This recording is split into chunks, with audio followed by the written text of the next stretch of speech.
And if you go for with a very large text, then you'll have to probably skip through pages, flip through them, and then check for answers. So I went in with the medium one. Then once everything was set, um, I quickly checked through the questions. Now, I did not read the questions, but I was prepared beforehand with what type of questions I was comfortable with, which means that there are like a variety of questions. One are true and false questions, then there are fill in the blanks questions, then there are match the heading to the paragraph questions. So type of questions I liked, I picked that paragraph first because it was an easy target. So surprisingly, the third paragraph was the one that I was most comfortable with. So I picked that passage up, and within no time I was done with the third passage, then the second and the first. And the answer that I did wrong, the questions that I answered wrong, there were two of them, and I am quite sure that which are the ones that I went wrong with. So, I mean, if it is in range, it is in range. If you get stuck, you get stuck. But it was like a good one, like an easy one.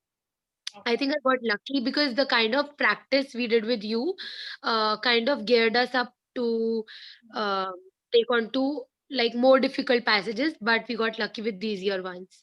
So it was like quite manageable, I would say. So how many tests you did in preparation during your preparation? People do lots of full tests. Right. So how long you worked on your preparation, and how many full tests you did in the test environment before the exam?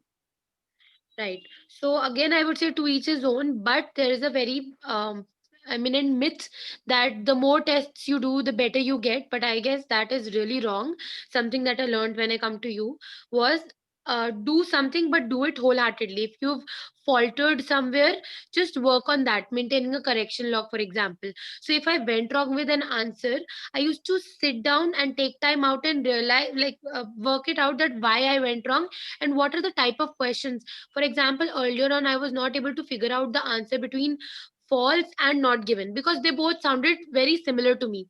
So when I picked that up, that okay, this is the place I am, making mistakes again and again, I came to you and then I clarified. So addressing your problem is more important than, increasing the frequency of the tests you take. So consistency is important, but with consistency, I think more of accuracy is what is important. Rather than taking 100 tests, take 50, but then do them wholeheartedly. Like if you take that test again, there is no chance that you fail at any of those questions. So you maintained a corrections log, and you kind of started writing about every incorrect question, regarding the strategy to get the correct answer, as well as uh, why you faltered on that particular question on the first place. So, Exactly. did you make it in a Word file or in an Excel file, or was it like in a notebook? How was that? So you sent me an Excel sheet online, and there were like designated columns for what went wrong, why did it go wrong, then what was the right answer, where did I falter. So I maintained that, and I then regularly submitted them to you also for reviewing. Okay, okay. So it was in an Excel. So how Right. much time you prepared for how many days, Sheenam, and how much time you used to give on a daily basis? So it was a very last moment decision, I would say. So it was like 10 days or 15 days max, I would say.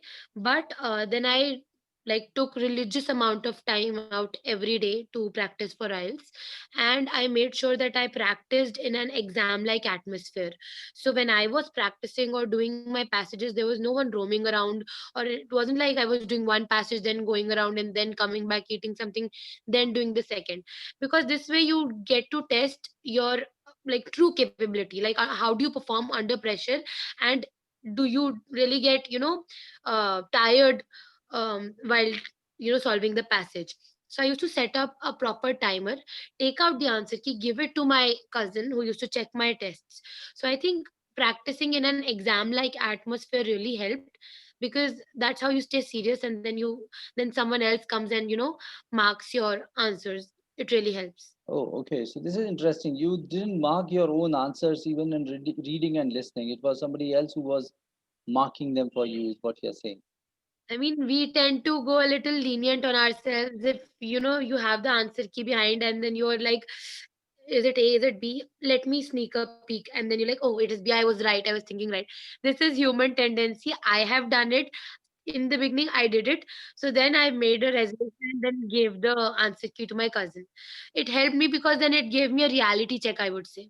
So you torn that answer sheet out of that book and gave it to your cousin? I Was it? did. Sometimes I clipped it up or stapled it up, or else I took pictures, sent it to my cousin, or I would delete that file of the answer key. I did it. Oh, that is great. That is fantastic. And I think I never heard anyone doing this, and you never told me that you did this. But yeah, I see there's a lot of value in it that you do not give any leeway to yourself, because when you are self-assessing, probably it becomes a little lenient, as you said. All right. And yeah, so for every day, how much time did you give to your preparation? Was it like 2 hours? I know you were not working at that time. We were having kind of a little break, so that was possible for you to give long hours. So roughly, how much time did you give on a daily basis? So basically, although it did take some effort to sit down in the beginning because we're not accustomed of sitting down and devoting hours and hours at a stretch. So it did take some effort in the beginning, but then after that, once the rapport was built, it didn't take a lot of effort. So initially, I used to sit down for 1.5 hour, but once I started solving it in an exam like pattern, once I started doing the entire reading at once, then took a break, then the other day I started doing the entire reading and the entire listening at once, then took a break. So I kind of built it up, I would say. And by the end of it, like before the exam time was there, I had a set schedule of my day. I used to attend your class, then I used to sit down, solve the entire exam, then take a break, then in the evening sit down and analyze the answers, then at night practice in front of the mirror for speaking. So it was like kind of a distributed thing, but approx 3-4 hours I would take out. Oh, 3 4 hours every day for 15 days. Yeah. So we can roughly consider it to be an effort of around 50 60 hours of your personal uh, preparation, apart from whatever classes we did. Yeah, but it didn't feel like that because I mean, I enjoyed it, so it didn't feel like 50 hours. So how did you make sure that you kept yourself cheered up throughout this? You are saying you enjoyed it, and some people say that, I mean, IELTS and enjoyment, like they are poles apart. How can somebody enjoy preparation? So how was it that you enjoyed it? So I did not take it as a task like not did not pressure myself. I just had something in mind, ki, "ठीक है, I'll go with the flow and I'll stay calm." Apart from that, I mean, I was really, because the language English is so beautiful, it cheers me up. And I used to look forward to the class also. I mean, I was always early to the class, I believe, or I already had my setup with my tea and my phone and my notes already beforehand. So I think the language English keeps me like happy. Other than that, because I mean, the fact that I had practiced the previous day and I had so many doubts in mind, so I used to be like very I would say very active about it and very joyful about it. I know that you also used to go to gym in the earlier days, but then after lockdown you could not go there. Yeah. Was this some kind of doing some exercise also helped you to develop focus, which is so very important in reading? Because when I sometimes do reading, I also get distracted about like what exactly is going on, and especially when I used to do earlier, reading was like a sleeping pill. Once you do I one understand. passage, you can sleep for 3 hours. Was my state. So how do you keep your mental agility in place even when you are doing all these passages one after other? So I am evolving day by day. I would say the concentration is evolving. I am working on it. But like for example, I started doing the headstand.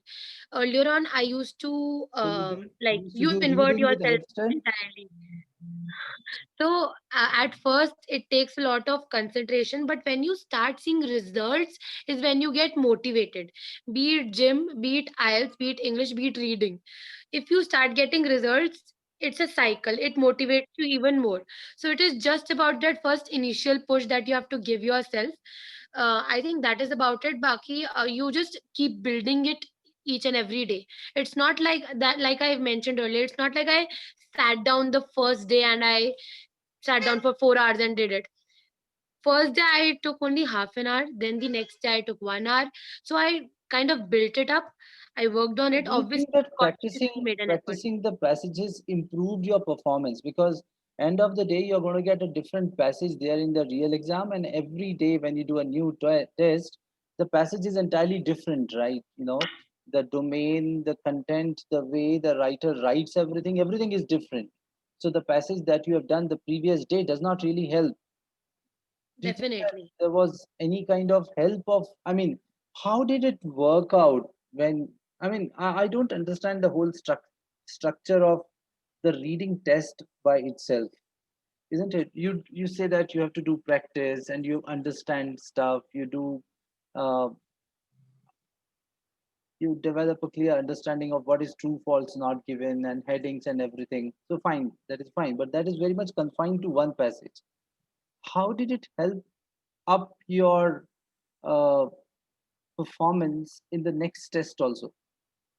Okay, so basically, I believe that when we all are English speakers. I just heard her talking, and she was pretty fluent.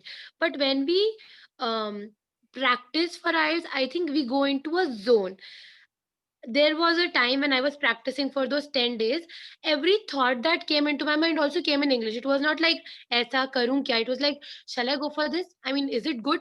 I started thinking also in English. I didn't feel like speaking in Hindi. So, I mean, I went into that zone mentally.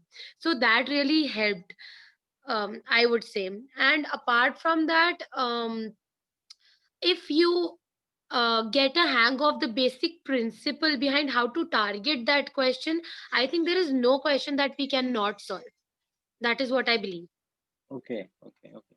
So what I hear you saying is that practicing really helped you because you were in that zone, exam zone, and using all the tactics and strategies to get the right answer. So And no, I mean not really exam zone, but the English zone, because I was watching a lot of Netflix those days, but strictly English shows. So that's what I'm telling you. I started thinking in English for the longest time after the exam. Also, it took me efforts to come out of that zone and start talking in Hindi and Punjabi like they do at my place.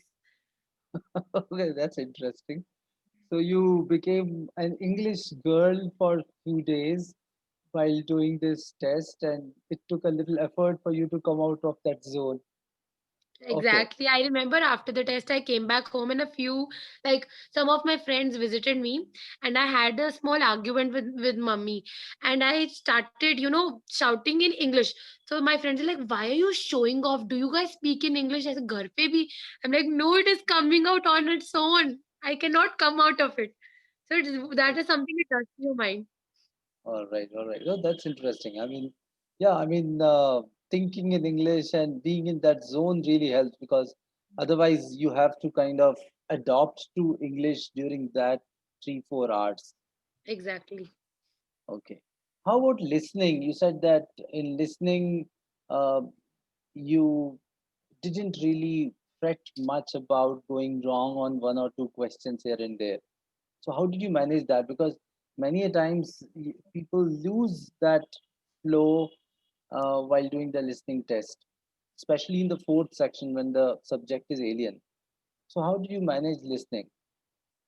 So basically, there was this one last minute tip that you gave me, which helped me a lot was, Shinam, don't be a perfectionist, because that is something that I tend to be. So if I'm stuck up on something, I'll ruin the entire 1 hour trying to decipher what the answer is. So that is one main tip that we have to adhere to once we are in the examination hall, because they speak so quickly. Okay, you might get a hang of what the British accent is. Okay, you might be very good with English, but then you tend to falter here and there. But there you have to pick yourself up and leave that question if you miss it. For example, if you miss a blank, you cannot spend 1 extra second thinking about what the answer will be, because if you spend that 1 second here, you'll end up missing the next one, which actually happened with me. That is the two mistakes, like the two blanks I did wrong, were because I entered the answer and it went in like the lower case. I wanted to do it in uppercase. So I deleted that answer, and by the time I was finished writing the uppercase answer, I missed the next one. Immediately I told myself that no more am I gonna spend time doing all this. Just focus. So that is one thing. Second is, I think she'll probably go for the computer based test. So one thing I realized was that after the computer based one passage is over, they tell us, okay, you have 2 minutes now to review your answers. Those 2 minutes never help. They're of no use, because those 10 minutes that we get in, like the written one, the pen and paper one, they actually help because you actually have to jot down the answers. In the computer based one, you're actually clicking on options, you're actually entering them side by side. So those 2 minutes can definitely be utilized in reading the next paragraph. And obviously you don't remember the next paragraph by heart when they actually start the paragraph, but once you just go through it once, those keywords get registered here. So if, for example, you miss out on some answer, you know that you've heard this, you immediately relate stuff, and then you like work your way out through the answers. So that helps. Third very personal tip that I would like to give you, which I used, was right after listening was the writing, I believe. Yes. No, after listening was reading. uh, After reading it was yeah. writing. Anyways, it does not really Yeah, matter. yeah, exactly that. So what I did was, after my listening, there are those headphones. They're not the best quality headphones, not the over the ear noise cancelling ones. But when you're sitting in an examination hall, the atmosphere, it is completely silent. You can even hear people typing, which is very irritating when you're attempting the exam. So this might sound very mundane, but it is true. What I did was, I went to the examiner, asked him, can I keep my headphones on the entire exam?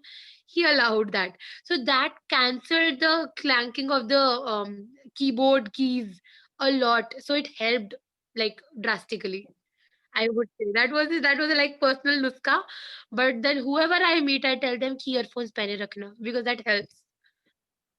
Oh, yeah, that is good. That is, or you can carry some kind of earbuds in Oh, case the they exam. don't let you carry anything, nothing. Yeah, yeah, I know. Yeah, true, true, true. So, yeah, I think that's one thing that you can do to just cancel out all the extra noise there. I think that's pretty much. I mean, it's very important to take the test in your stride rather than really fretting about it and thinking how would you do it. The best is to just keep on improving on a daily basis and being really focused about one passage at a time. And I think there is a lot of value in what you're saying, that you don't have to kind of do lots of passages. It's enough to do a few passages very nicely, because once you are through with strategies, you get to understand the whole framework and then you can apply it. Otherwise, if you don't have a strategy, it's like you are always starting from zero, irrespective of whatever number of tests you do. True. And I think corrections log writing is the only way we remember stuff. Otherwise, we very easily forget whatever we have done. So I think maintaining corrections log is super important. And I see a lot of value in that, because yeah, once you write it, you can revise it. As I always say, if you've got a corrections log in place, you just have to spend 2 hours before the test day. So on the penultimate day, you can just spend 2 hours, go through all the things that you wrote.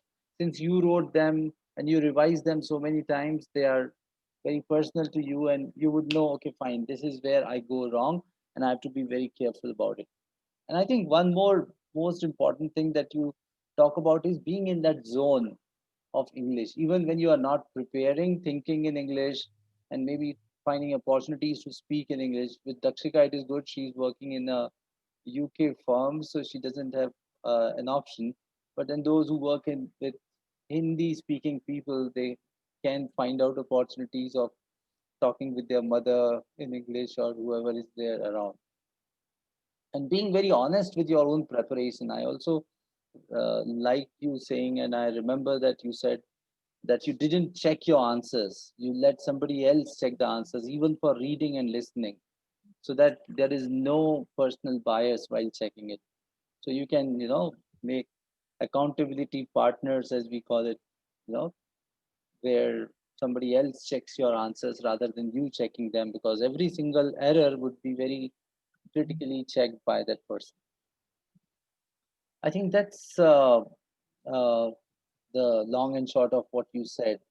Anything else that Dakshika and Meenu, if you've got any questions, uh, it's very commendable that she scored 8.5, 8.5 in both reading and listening in the first attempt. And yeah, as she told, giving 4 5 hours was possible for her because she wasn't uh, working at that time. But then at the same time, I think we can take out. I mean, it's important. Anyone can help you in any possible way, but you have to create your own time, and you have to find out how do you do stuff on a daily basis. So yeah, I think if we are short on time, we definitely have to make sure that we either get up early or stretch a little bit to finish the daily task. Otherwise, there would be backlogs at the end. Anything else that you want to ask Chinam before we thank her and we move on with the next thing? Nothing from my end, yeah. Okay. Thanks, though. Meenu, That helps, just to get an overall idea of how the preparation was and how it can help someone. So I think I appreciate it, but I don't think I have any doubts right now. yeah, Pleasure, pleasure. Rajiv, in case I have any doubts. okay. So in case you come up with some questions later also, we can always ask Chinam and she can help us with the answers. Anytime. And Meenu, if you have any questions, we will then move on to the next part. Yeah, sure. Yeah. So do you have any questions for Meenu, for Sheenam, in case you want to ask about reading? Not right now. Not right now. All right, all right, all right. Both of you sound a little tired, but that's okay. So Sheenam, thank you so much. I'll be calling you often to get all these tips, and I think some of the things are really very practical, which only somebody who has recently taken the test would be able to share. Especially keeping the headphones on even during reading and writing is interesting. All right. So thank you so much, Sinam, and thank you for sparing your time with and telling us about everything you did. Pleasure was all mine. Thank you.